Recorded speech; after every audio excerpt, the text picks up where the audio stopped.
The British Columbian man whose case has come to symbolize the difference between American and Canadian attitudes towards marijuana surrendered to American police today. Marc Emery is facing charges there for something Canadian authorities had largely turned a blind eye to, selling marijuana seeds over the internet. Francis Silvaggio has the story. A defiant Marc Emery arrived at BC's Supreme Court this morning to turn himself in.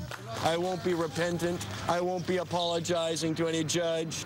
I won't be making account for my work. I'll only regret that I wasn't able to do more.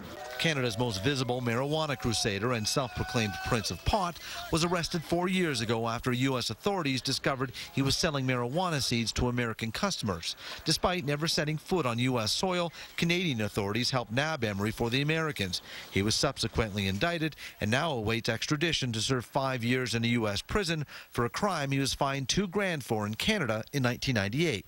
The politicians who support this prohibition are supporters of organized crime. Support for Emery has been growing. Rallies have been held across Canada and around the world. Jody Emery says the fight must continue, with or without her husband. I am a drug war widow, but Marc Emery is not a criminal. He was breaking a law openly and defiantly to say this is wrong and we need to change the laws. Without help from the same federal government, though, Emery supporters will have to carry the torch on their own. This flag, does this flag mean anything anymore? Obviously it doesn't. Stephen Harper, shame on you. The Justice Minister needs to stop this extradition. It's absolutely ridiculous. Canada's Justice Minister won't comment on Emery's extradition, which is expected to be signed within 30 days. Tell him don't do it. It's a betrayal of everything Canadian.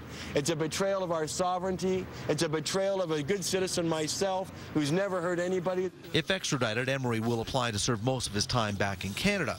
U.S. authorities have indicated they will not oppose such a transfer, but the current Canadian government has been reluctant to approve similar requests.